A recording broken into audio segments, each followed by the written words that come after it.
escravos na Babilônia por 70 anos.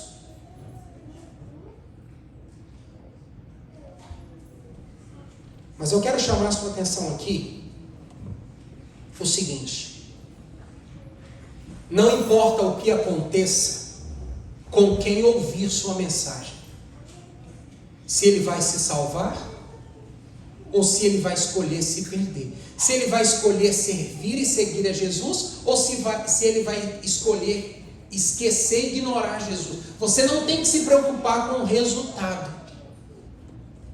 É claro que a gente sofre porque queremos os melhores resultados. Ou vocês acham que Isaías não chorou pela situação do povo? Muitas vezes. Mas não estava nele o poder da mudança. Não estava nele o poder da conversão. Mas estava nele o poder da pregação. E isso ele foi fiel até o fim. A Bíblia diz que um dia Deus chegou para Isaías e fez a ele um chamado para ser um mensageiro, não para assumir o lugar do Espírito Santo, porque quem converte os corações? Então o chamado de Deus para nós irmos e pregar o Evangelho, para cumprirmos o propósito de Deus na vida da sua igreja, não é para a gente converter os corações, mas é para a gente dar aos corações a oportunidade de se converter por meio da mensagem. E esta nós não podemos ser negligentes. Nós não podemos ser negligentes com o dom que Deus nos deu. E a Bíblia diz que Deus então aparece em uma visão a Isaías e faz a Isaías um chamado. Agora, o chamado de Isaías é um chamado, irmão João, bastante interessante. Porque a Bíblia diz que quando Isaías vai receber o chamado de Deus, ele entra em uma visão. E a visão que ele tem é a visão do santuário celestial. E ele conhecia bem a imagem de um santuário, sim ou não? Ele conhecia bem. Então Deus deu para ele uma visão dentro de um contexto que ele entenderia bem. Então Deus deu para ele a visão do santuário. E a Bíblia diz no capítulo 6 o seguinte, leia comigo o capítulo 6, aonde descreve o chamado de Isaías. No ano da morte do rei Uzias, aquele que ficou leproso, lembra? Que ele não podia entrar no santuário, lembra? Para oferecer sacrifício por ele mesmo, tinha que ser o sacerdote. Ele entrou e quando ele saiu, o que ele ficou? Leproso, morreu leproso. Então o texto diz, no ano da morte do rei Uzias, eu quem? Isaías, vi o Senhor assentado sobre um alto e sublime trono. Primeira coisa, Isaías, nessa visão, vê que Deus é quem está onde? No trono. É Deus quem está no trono, irmãos. Satanás samba aqui na terra, mas o trono do universo quem está é o Senhor. Inclusive, a terra está debaixo de quê? Dos seus pés, como diz a palavra do Senhor. E Ele também a sustenta com as suas próprias mãos. Amém? Amém. Isaías vê o Senhor no seu trono.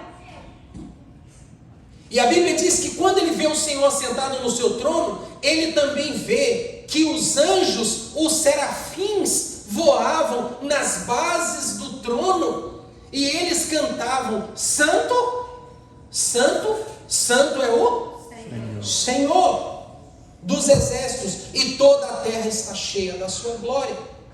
E a Bíblia diz que nessa visão, Isaías vê as bases do trono de Deus tremendo pelo seu poder. Diz a palavra do Senhor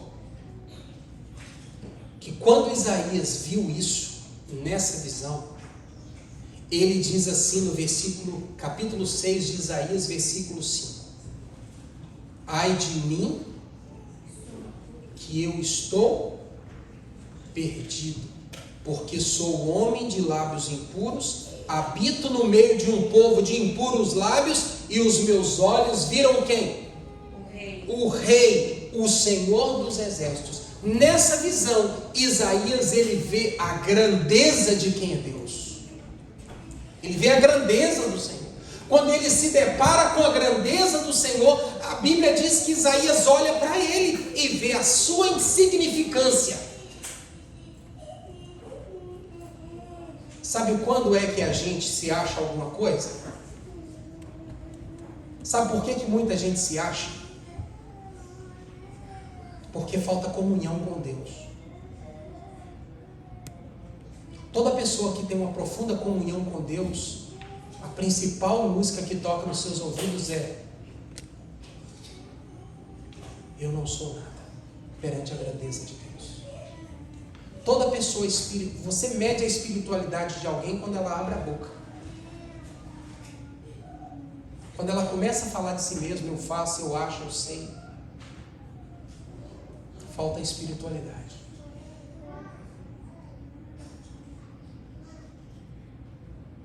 A espiritualidade mede o grau de humildade que nós temos, como também ela mede o grau de arrogância que a gente tem. Porque quem é espiritual, importa que ele cresça e que a gente diminua. Quando Isaías viu a grandeza de Deus, ele não encontrou outras palavras, Fagner, do que dizer: eu estou perdido, porque meus olhos viram quem? A glória de Deus. A glória de Deus. Quando Isaías tem a percepção da glória de Deus, e ele tem a percepção de quem é ele, que ele se vê perdido, então diz a Bíblia que nessa visão, ele vê então um anjo voando, um serafim, e esse serafim vem voando e passa no altar e pega uma brasa viva. O que é uma brasa viva? Fogo. Uma brasa viva é aquela brasa que acabou de ser feita, ainda a fogo, queima. O que sugere, aonde é que no santuário tinha brasa viva, irmãos? Aonde?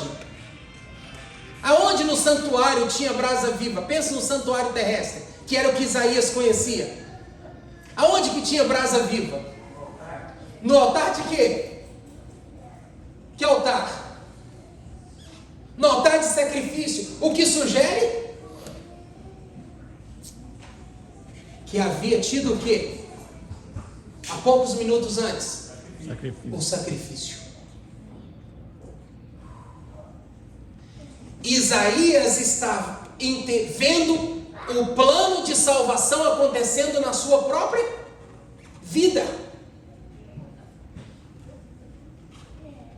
Isaías está vendo a graça de Deus vindo em sua direção em forma de uma brasa, e essa brasa, essa graça, essa salvação toca a boca de Isaías. Por que não tocou a mão? Por que não tocou o pé? Por que não tocou a coxa? Por que não tocou as costas? Por que o serafim escolhe exatamente a boca para tocar com a brasa? Já parou para pensar nisso?